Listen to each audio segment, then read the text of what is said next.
take those steps. Be on your way. Take those steps.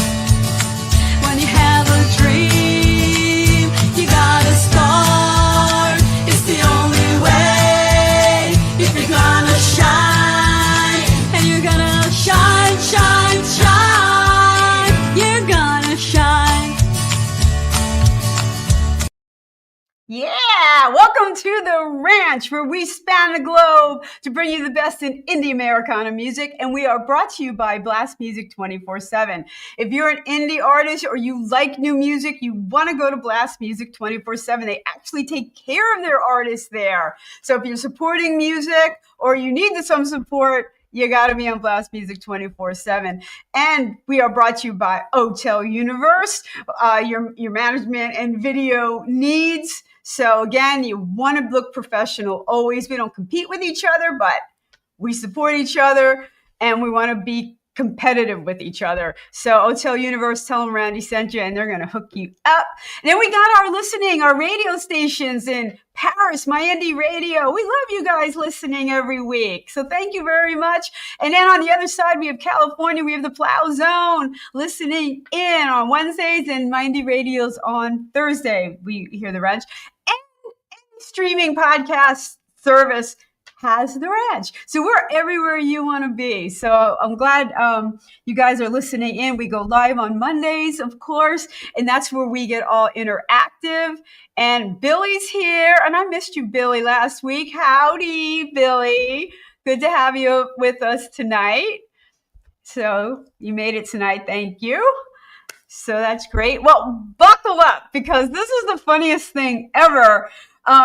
Chris and I, he kind of hit me up on a song, and I hit him up on a song that I was liking on his. It turns out we've been like traveling in the same circles for so long. We could have been surfing the same beaches out and when I go to California between Venice and Malibu. So we're in for a really good time tonight. Chris Hazard, and your band is Ginger Markin. Hello, hello. Hello, how you doing? I'm good. How are the waves today?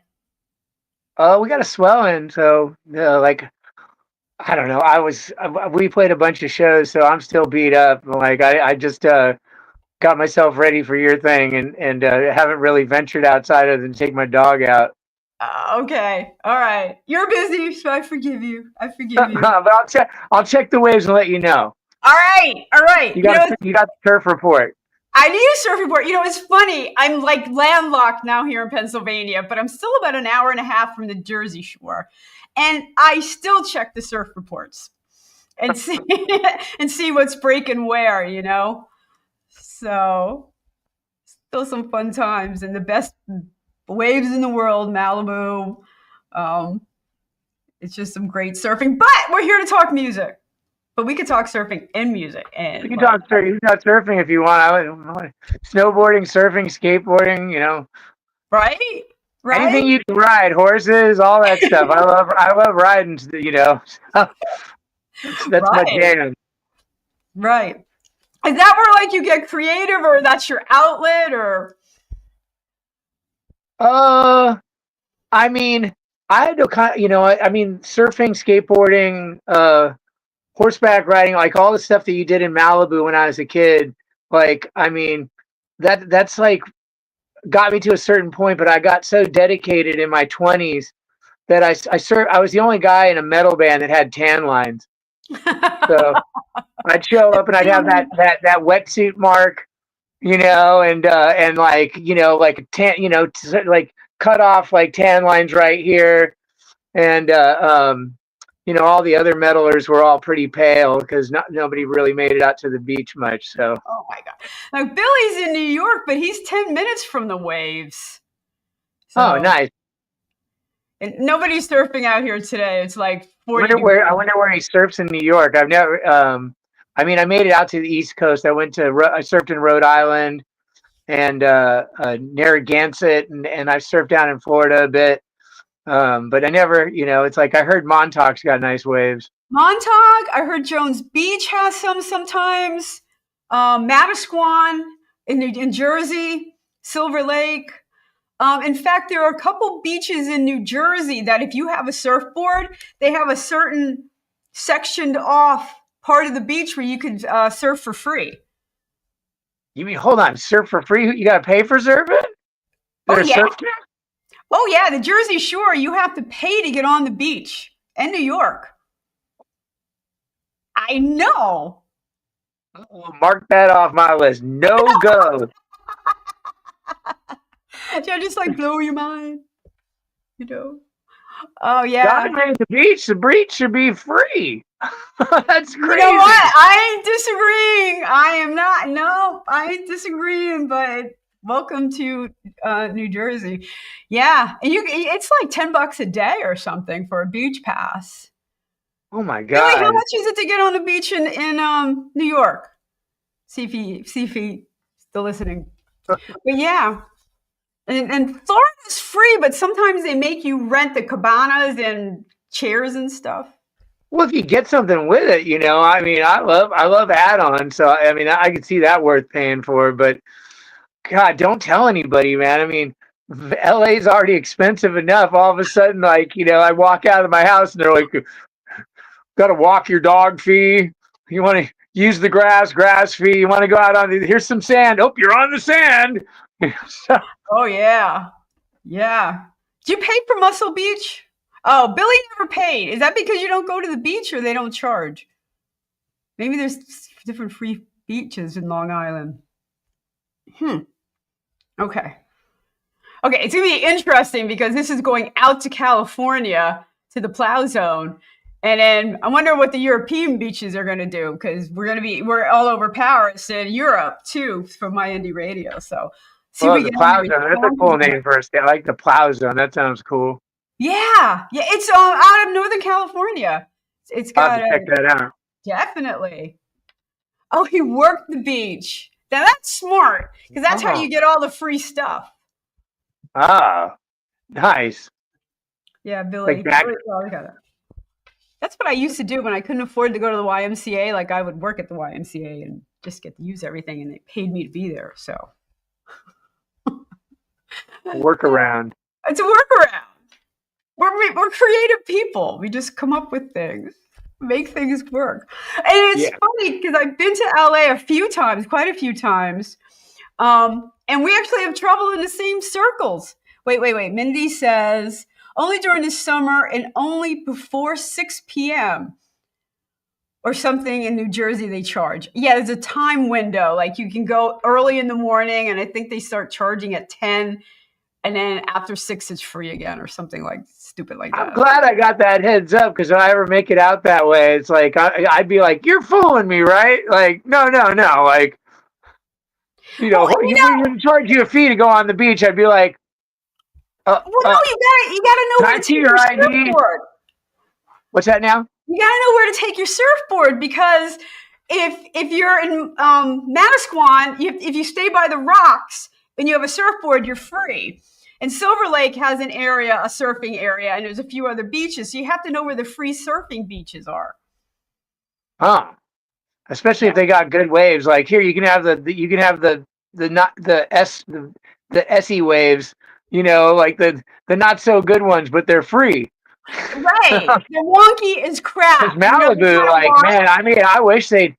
I mean, it's a circus out there, you know, and it's like Malibu used to break. So there was third point, second point, first point, and third point because of the lagoon and the runoff stopped breaking as well as it used to when I was a kid because there was two breaks. There was Old Joe's, which was a left, and then there was the rest of it, which was all a right. But now only second point breaks primarily consistently, and it's a zoo. It's horrible. It makes you. If I look at it, I go, God, that's not worth it, you know. So. Oh, that's too bad.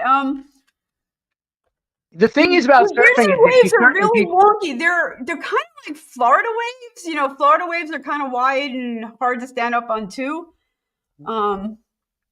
But they're wonky. And I like beach break because for me when I was a kid, I used to surf in competitions, and the horrible waves, the better you got riding really bad waves, the better you were. So you'd show up for competitions, and if the waves were bad, you'd do better. Yeah. So If you can handle a wonky wave and you do your thing, when you have a good wave with a lot of energy, it's going to be wonderful. I mean, you're going to it's have a crazy because blast. surfing now's gotten almost boring. I watch all the wave pool stuff, and everybody can do an air, and it's just like all the extreme sports. I think they've just taken it to a point where I'm just not even impressed by any of the snowboarding. I'm like, okay, seeing that on, because I'm on Instagram, and I'm like, okay, and I'm like, oh, look at this 5-year-old. He surfs better than Kelly Slater. I'm like, okay, next. John or whatever his name is, like Yeah, John Torrance. when he was a little kid, he was like beating everybody, like. Yeah, I'm like past it now. I watch cult breaking videos and I love watching little like fools bite people. I'm like, that's gotten more interesting to me than watching surfing. You know what I started watching? We're gonna have to talk music in a second here because I can talk surfing all day. That HBO had a special on Nazarene. Well, that's crazy. That place is crazy. That is scary, crazy. What the hell are they doing? All the surfers there have broken bones on those stupid waves. They're huge. For anyone watching, I know we're talking surfing here, but these are some of the biggest waves in the world. It makes like Hawaii, the North Shore only has big waves for a month or two. Nazarene has these skyscraper waves that these guys are riding. It's become like an adrenaline rush, and they're like addicted to these waves, and they're getting killed. Well, the thing is about Nazarene is that primarily most of the time it's the kind of wave it is. They call it a burger, and a burger is mushy, so it kind of crumbles. Whereas Mavericks is frightening because Mavericks is top to bottom, and but I mean the waves at Nazarene, people riding like close to 100-foot waves is insane. It's just it's gonna crumble on you. You know what I mean? Like it's unpredictable. It's like. Well, even the crumble will drown you. So at Nazarene, I mean, it's 100 feet high. Yeah, all that water is now crumbling on you. It's not going over you and barreling. It's like crashing down, like crazy stuff. Yeah, I'll watch it. Like, can I do that? No. Well, every like 6 years, there's like some guy who's like, okay, 79 foot, 80, 90 foot, and it's just like, it just keeps on getting bigger and bigger. But then I watch, I'm like, that's cool. It's 100-foot wave, but it's kind of mushy. Yeah. Like I wouldn't do it. Like, I mean, I sit there and judging people like, oh, whatever. It's only a 65-foot wave. The biggest barrel I ever rode was Costa Rica, and it was like almost to my head, and I was freaking out. I'm like hunched over. I'm like, and I was freaking out. I can't imagine that. Even the sound of it is deafening, Yeah. So, I don't know. I'm hopefully getting back to Costa Rica, Samara Beach, hopefully. I'm trying to talk her into Samara Beach, my friend. She's going to surf for the first time. I'm talking her into that, too. Yeah, warm water makes a huge difference on on the whole psychology of like, I mean, I wore a wetsuit all the time, like even in the summertime. I don't know how they didn't. Yeah, I don't like being cold. So, and the other thing is I'd stay out for hours and hours and hours on end. So even in the summertime when my friends would be like, oh, I'm cold, I'm getting out, I'd be like, man, I'm comfortable. See ya. Like, I think it was your wetsuit. What's that? Well, I think it was your wetsuit. Well, I had, I got all kinds of different ones, but I'd go out in the thinnest one that I could get, but I'd usually wear like a spring suit. Right, and I wore booties all the time at Malibu because the rocks, if you got basically the equivalent of shoes on, you can run right over the rocks, not having to worry about jamming your toes up. So yeah, the water's cold, folks. Yeah, Mindy's like 100-foot waves. Our waves will not be 100 foot. They're going to be little baby waves. Baby waves. So it's funny. Okay, so all right. And there's a certain rush about standing up on a surfboard, like a general Oh, the oh, adrenaline. the first You time it know, ever happened, like it was like a religious experience for me. I mean, my parents have been taking me to church for years, and then all of a sudden, like, like I don't know what sunk in, but the second I rode a wave, I'm like, God, can I do that again? Can I promise I'll be good. I yeah, will eat my peas. I'll eat the horrible broccoli that I don't like. I'll eat all that stuff if I can just have another wave and stand up again. Was this a fluke? And then right. I got another one, and it's like the appreciation kind of wore off, but it's like I definitely, my whole life when I was a kid, like I wasn't into organized sports very much, and so surfing, like that was everything to me. It's like every day I ditched school. That was it. But by the time I got in a band, that was just it went wayward because it's just I got so caught up, and that's been the whole thing with skateboarding. I started playing guitar about 12 years ago, or maybe a little bit longer, and when I got better at it, I stopped skateboarding so much because I didn't want to break my wrists. Right. Yeah, I was playing volleyball. I was a diver in high school. That was my action junkie, thrill, like trying new dives and stuff, and then it was That volleyball. stuff's crazy. Yeah, it is a That's, little insane. you're like you walk up to the diving board and you look down, you're like, Yeah, I'm gonna spin around a few times and then hit that water. no, the high dive. You thought you were tough until you got up there, and you're just like, huh. You know, we had a place called Pickwick, and it was so crazy because you could go. I worked at the stables there when I was a kid. It was out in the valley, and there was a skating rink and a pool, and the pool had a high dive, and we'd have to dare each other. Like kids were frightened to like get on horses like when I was a kid, and that same kid would be like, well, you go up to the high dive, and I'd be like, I'm not doing that.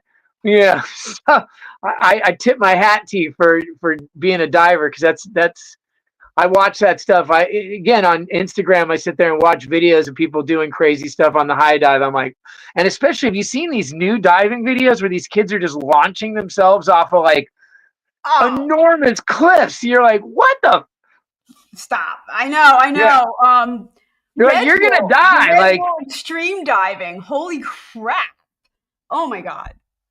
well, these, Um, these kids now that like, well, it's like parkour where they're flip, flip, flip, flip off like, and then they throw a rock to break the tension in the water, and it's just it's gotten so insane. The world is completely, people are I thought I was tough. I'm like, I ain't nothing compared to all these people I see now. I'm like, wow. I know, it's kind of crazy.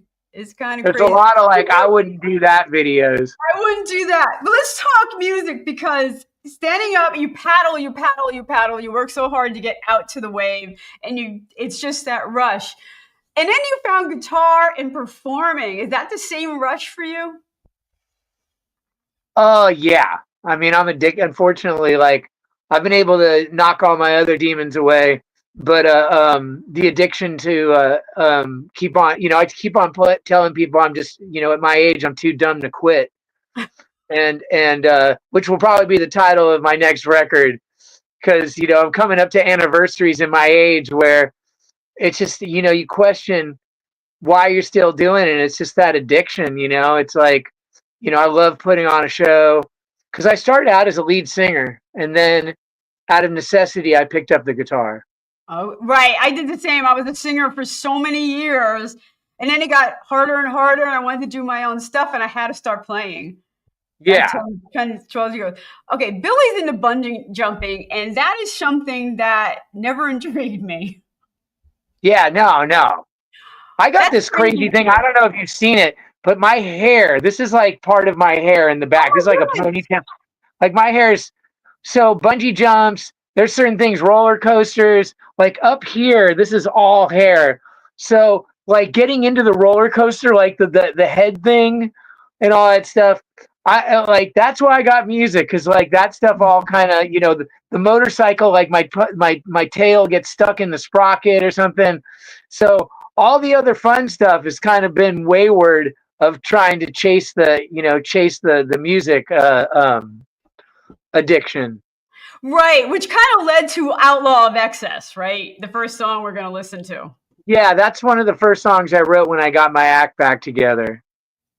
All right, why don't we listen to it? Outlaw of Excess.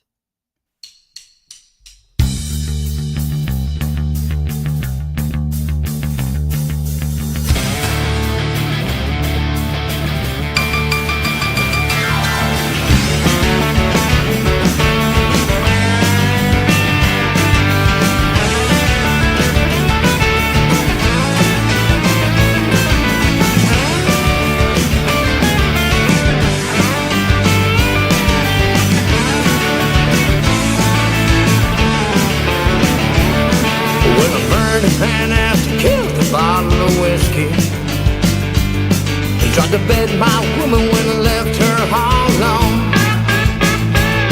I was sitting in my cell thinking she might miss me, so I gave her a call from the county jail payphone. Said I'm the outlaw, I'm the outlaw. I'm like a bad tattoo, all black, blue, the love you can't forget. I'm the outlaw, I just deserve sugar. I'm sorry, but I'm the outlaw of excess. Before you quit those charges, well, I stole that baby's gun. It's the only thing you can count on when you're on the run. Your hollering hurt can cheer me on when you hear me say, there's no place I can home and I got away. Cause I'm the outlaw, I'm the outlaw. I'm not gonna keep Cupid's arrow shot right through you, but I bet you just bleed today. I'm the outlaw, I just deserve you, girl. I'm sorry, but I'm the outlaw of excess. Motel room surrounded, oh no. Put your hands behind your head, get on the floor. It's a case of mistaken identity. They prove they wanna put you right in front of me. Sitting in the cop car, then they slam the door. Come on!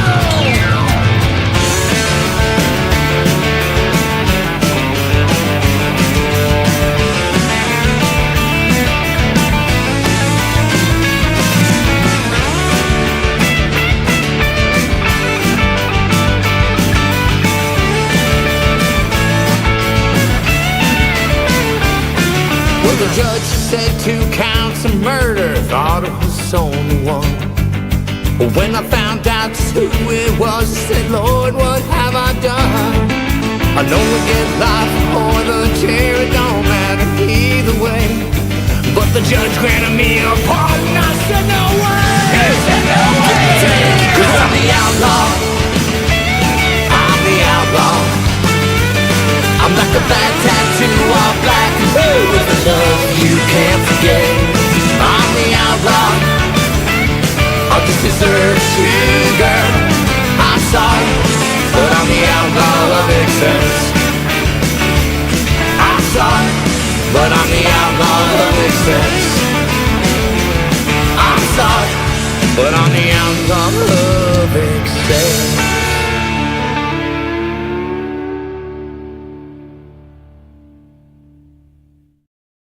And we are back on the ranch. We're brought to you by Blast Music 24/7, your one stop for indie artists. If you're an artist, you want your stuff up on, they'll give you an account.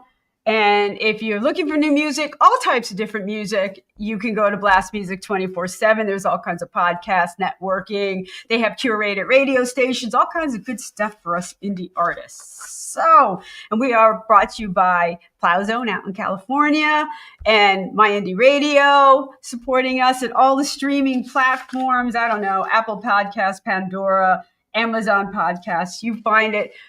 we're every place you want to be. So today we're with Chris Hazard, and we're hearing his band Ginger Merkin out in California. Is there a lot of country music out in LA? Well, it's huge here now. For years it was like it was really rough trying to find gigs. Like, you tell people like, oh, I play country, and they just slam the door in your face. They didn't want that. And then now the country music scene's it's a very big. There's Desert Five spot.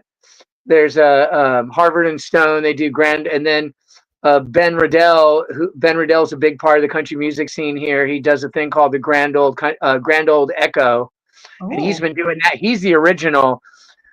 He's the one who really kind of brought back that Palomino scene to LA. So it's pretty big here. It's like unfortunately it's hard. It's kind of hard to crack. It's like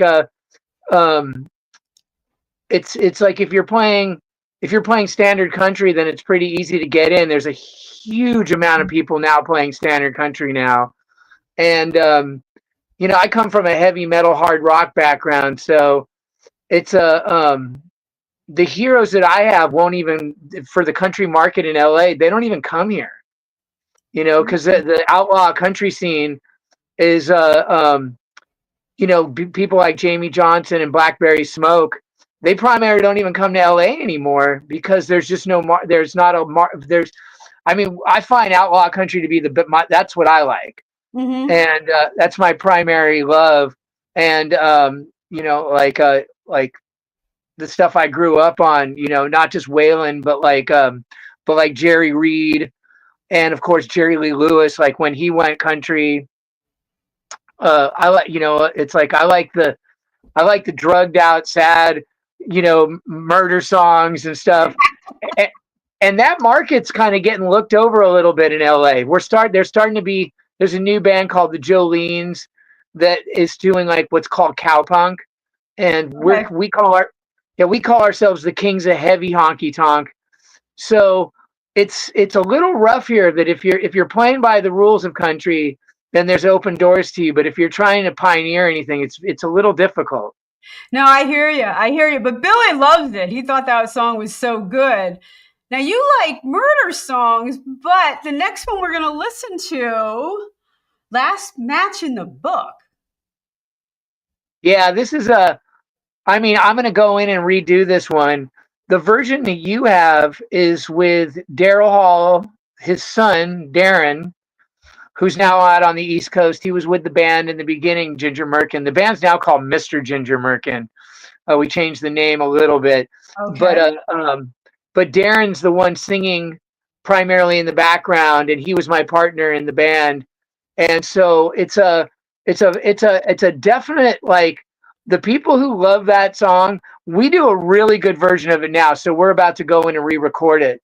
But I think it's my one hit. Like you sit there and, you want to hope, if you're realistic, you can think if you're fooling yourself if you think every one of your songs is a hit. Right.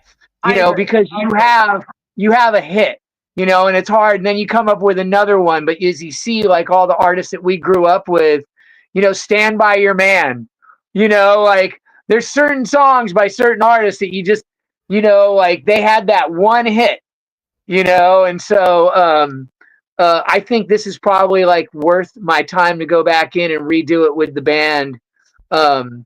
So this is like a very wedding, like people who are having weddings or getting engaged, I get asked to play this song all the time.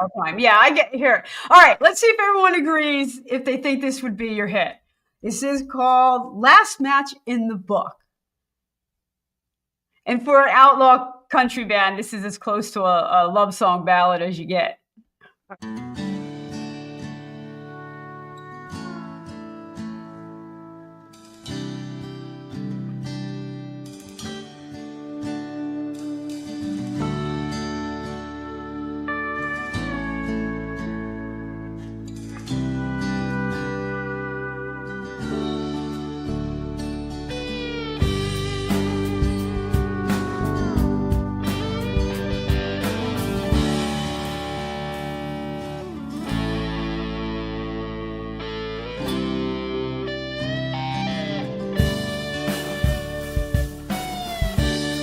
lonely, kind of feeling down.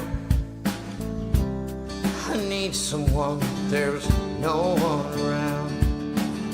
I looked over to my surprise, your bright smile and deep blue eyes. Glad I looked.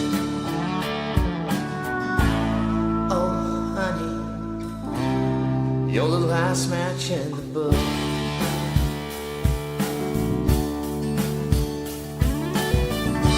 If the sun and the wind don't dry your rain, if the sun and the wind don't dry your rain, you can use that last match to light your flame.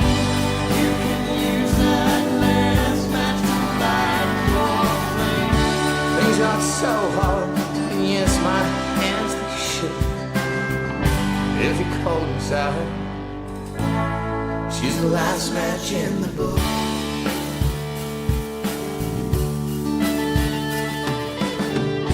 Talking to my friend just the other day, said there's pretty women out there, didn't know what to say to him. Thought about it, yeah, maybe true, but I ain't one like you, no. I looked over to my surprise, your bright smile and deep blue eyes. Glad I looked. Oh, honey, you're the last match in the book.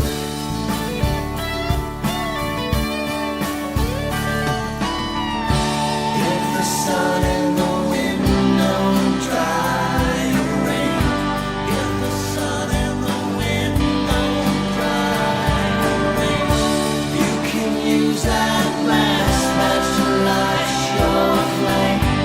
You can use that last match to light your flame.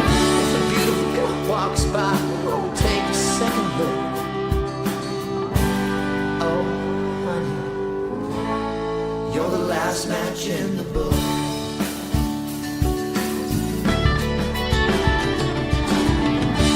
If the sun and the wind don't dry your rain, if the sun and the wind don't dry your rain, you can use that last match to light your flame. You can use that last match to light, 'cause you're the last match, last match. Oh, honey, last match, 'cause you're the last match, last match. Oh, honey, last match, 'cause you're the last match, last match. Oh, honey, you're the last match in the book.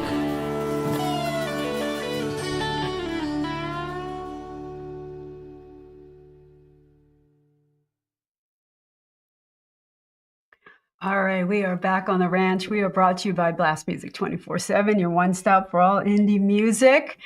And we have our stations, Plow Zone out in California, and My Indie Radio in Paris. And we have all our podcasts listening. And of course, we have a bunch of people listening today, chiming in. Thank you guys for taking time to stop in and listen on the ranch. We're here with Chris Hazard. That's a great song. Thank you. Match in the book is a great line. Although when I was growing up, it was bad luck to use the last match in the matchbook. I remember that. So Yeah. Yeah, I used to have here in the house, I had a fish, like a big bowl full of matchbooks that only had one match. matching it, right? Well, Yeah. a lot of people saying, wow, a lot of people are chime in, and that was really good. They liked it too. But I get the concept. I want you to be the last, Yeah. I don't need Yeah, any more we've matches. songsmith that. We've worked at that one so long now with the new band. Like, I have Stephen F. Wilkins. He plays Hammond and piano, and it's turned into a little bit different of a song.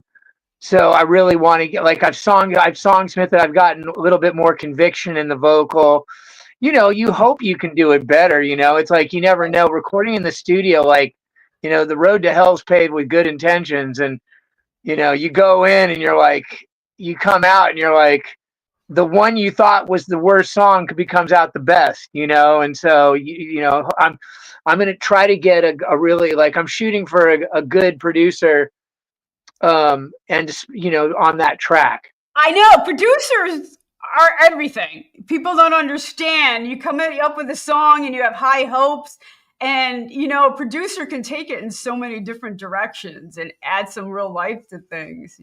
Producers are rare. Good producers for demoing, or like, for, like, it's very hard to find a producer. It's like there's a lot of engineers, and they Yes. all consider themselves producers, and Yes. they sit there, and you're like sitting there, you're like, nope, nope, nope. I don't want your idea. Just like, I'm sorry, I don't mean to be push the buttons, man. It's not what I hired you for. And then, producers are a whole different breed, uh, I work as a producer, in recovery. I work with people in recovery, Mm-hmm. and I know how to engineer their stuff, but I primarily help produce them. And for me to go in the studio, like Last Match in the Book, that version, I produced that. It sounds like a demo. It's all right. We didn't spend a ton of money on recording it. So I know that I don't want to produce this song, that I need, and it's very hard for me to find a good producer. And I'll send you a message if I get the person I want, because it's like, he's the guy who worked on the last Tanya Tucker record, and that sold me. When I heard that Tanya Tucker record, with Brandi Carlile, I was like, to me, that's the best record in country music in the last. That's probably the best in the last, since the Miranda Lambert. I'm circling back because you said a lot of great stuff there. I think very few people can really produce their own stuff. You're not objective enough. No, and you're going to be in there fixing stuff forever and micromanaging it. It's not a good idea. I've learned I can produce. I got 2 songs that I'm doing. I'm very excited with this new songs that we're songsmithing right now, because what we do is we write the songs and then we play them for a while, until and we have a song called Surfside Honky Tonk that's going to come out, and that one I can produce because it's very simple. It's like, as long as the tempo, because the tempo is everything when you produce or record something, because if the tempo's dragging, it's horrible. A little too fast you can live with, but too slow is horrible. Right. One of the songs, which is one of the slowest songs, and it's so magical, but it drags so much, but somehow he is Seen It in Color by Jamie Johnson. But if you ever listen to it, the tempo is like, it's like slow motion. Yeah. And he killed it, and so tempo is everything. Yeah. So, finding a producer, I've been in the studio with engineers who tried to, like, change the tempo while I'm in there tracking. And I've had to sneak up behind them and just be like, I know where I set the tempo. And they're like, how did you know? And I'm all, it's dragging, man. He's like, I thought you were playing it too fast, so I slowed it down a little bit. I'm all, don't do that again. I'm paying the bills. Don't slow down, because the tempo is the magic. We actually, that's something before I go into the studio, that before we even get started, we sit down and we track it out, like how fast we want it to go, and how we want it to sit, because it is so important. It's going to set the whole tone for the song, and then you play from there. So because I'm real good at. I want to get somebody better than me, because I'm really good at screwing my own shit up. Oops, excuse my language. I know. But that's what you want. Like, I was doing a gig once, and I had put a band together really quickly to do this fundraiser thing, right? And I'm like, oh my God, the people I put on the stage are just so much better than me. And I'm like, Catherine Rondeau goes, why would you bring musicians on stage that weren't better than you? Like, yeah. They're going to make you sound good. Like, you want that. I want to level up to them, not come down to someone else's level.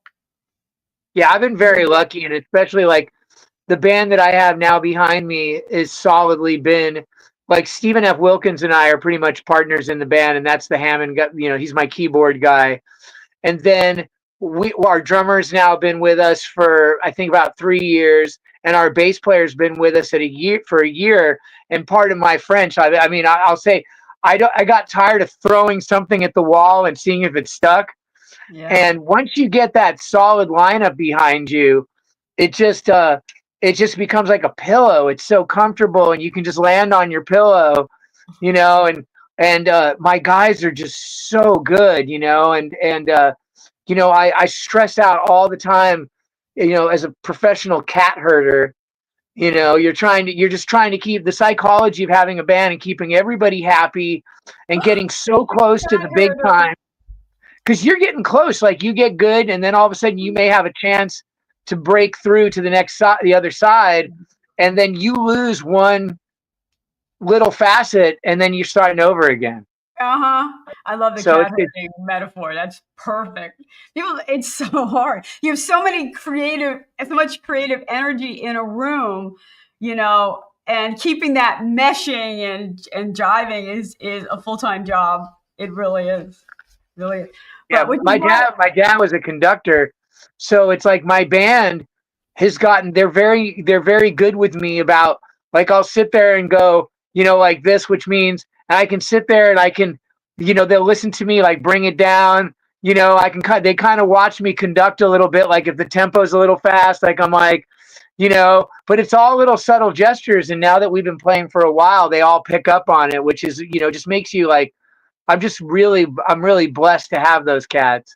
right, right. That is lucky. It's a lot of work and it's not an accident, you know, bringing all these together, which is why when I did my first album with our friend Marty Rifkin, I was really blessed that um, I was able to gel with him, like going all the way to, you know, from Pennsylvania all the way. I was in New Jersey at the time to LA, you know, and with his people, and just was such a wonderful experience.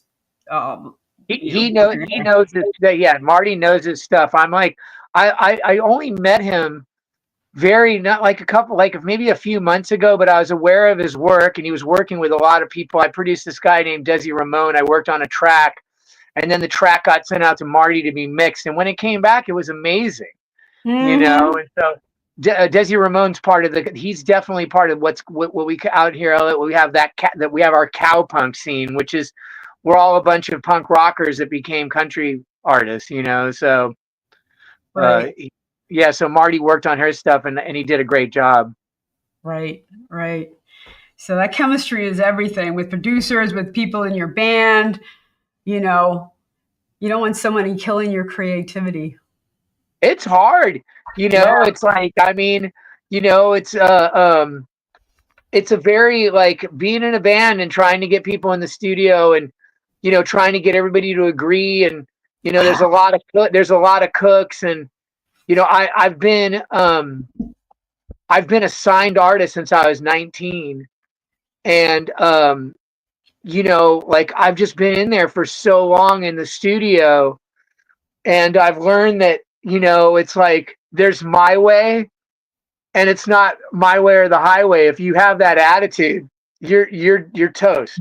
Yeah. You gotta, you know, the psychology of making everybody happy and making people feel like they're a part of what's going on is very important.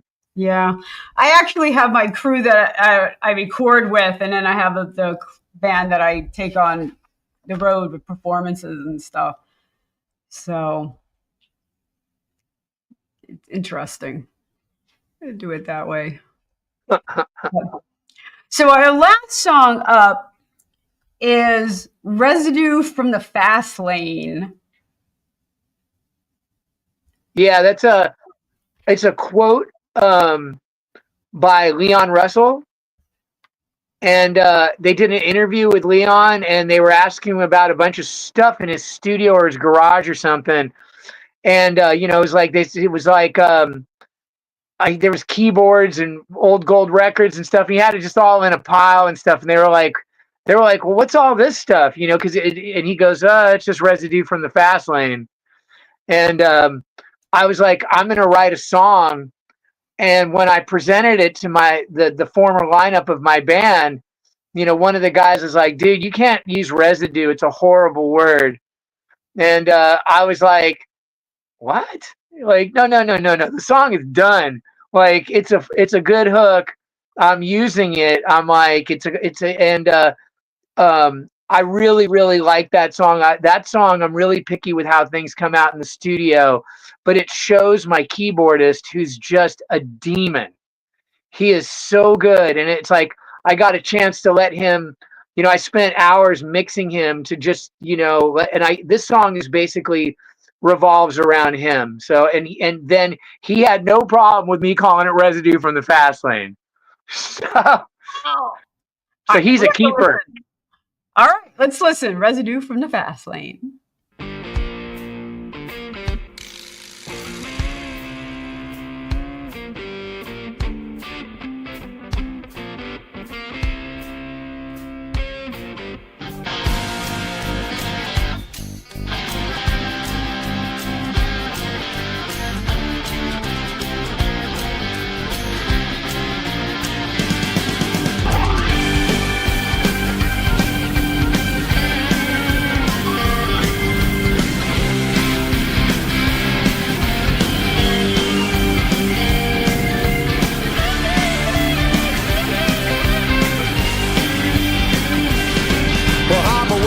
Son, hold shotgun.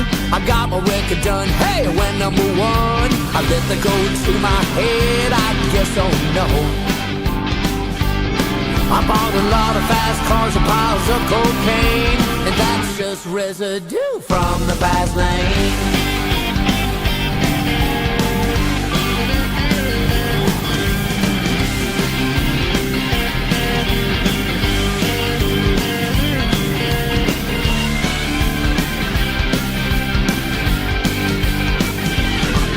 Well, my daddy said, hey, I gave you your start. Your record's making lots of money, hell, they got no heart. I sold it to the devil a long time ago, oh no. Well, hell, the auto wants more, but hell, I ain't paying, 'cause that's just a residue from the fast lane.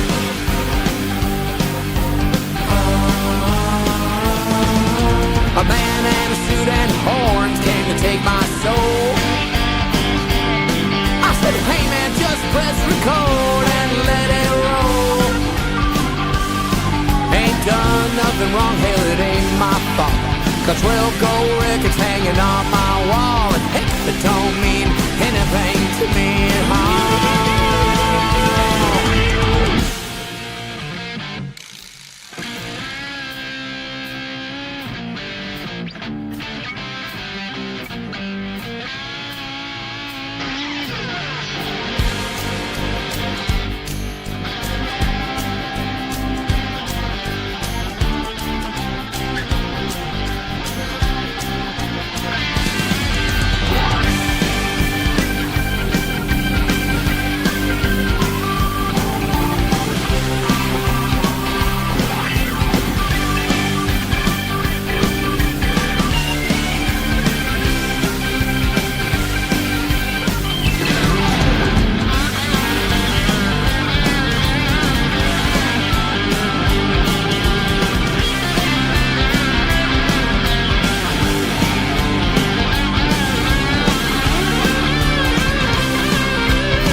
I think she's the one. I put a ring on, but then she was gone. I may have cheated a time or two, oh no. Well, that's another good marriage gone down the drain, and that's just a residue from the fast lane. I'm in the fast lane. I'm in the fast lane. I'm in the fast lane. When I'm 6 feet under, hear you all saying, how'd that boy get so much fame? But I made Hazard one bad name, and that's just a residue.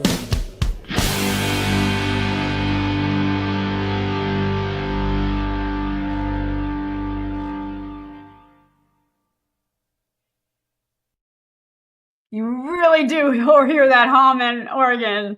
kicking in. Yeah, yeah, he's great. I love that. Because you hear a Hammond organ, it sounds so cheesy, and then it applied properly. It's so cool. Yeah, it's been like when I did the first record I did when I was a kid. Um, we had a Hammond organ. They put Hammond organ on the record, and I just always wanted it. And then there was a girl named Inger Lore who was in a band called the Nymphs, very famous like alternative rock band out of L.A. And she's very prolific. She wrote for Jeff Buckley, and she's kind of like a hidden gem. And she was a Hammond player, and I begged her to be in my band. And then I just had that whole thing that I'm never was going to play ever again, especially starting Ginger Merkin to do country. I was like, I have to have a pianist. I have to have a Hammond player. That's so cool. Well, Billy Can't Stop Dancing. Nice, Billy. That one. Thank you, Billy. Yeah, that one. You can't help moving with that one. Hold on 1 second. Do, do, do, do. I had a YouTube commercial come on. Sorry about that. Oh, I wanted to talk to you about the graphics. Who's doing your graphics that we're seeing? I do all that stuff. Really? Yeah, I've been doing concert posters. I mean, it's horrible now because the AI, it's like it's kind of made it kind of unspecial of like the fact that the AI is able to kick out stuff. But I've been a comic book artist since I was a kid, and I've also I used to be a glassblower. I love color and graphic design. So I got really into, there was a guy named Frank Kozik who did all the posters for Nirvana and Soundgarden and the Swinging Utters and, I really, really liked the concert posters that he was doing. And I was like, I wonder if I can mimic those. And I wanted to decorate my kitchen. And it turned into like now I do graphic design for other bands, but I do all the graphics for the Ginger Merkin posters. They're cool. I really like them. I really Thank you. I'm glad my friend Paul isn't on tonight. He does he used to do comics. He used to work with the Archie comics. Oh wow.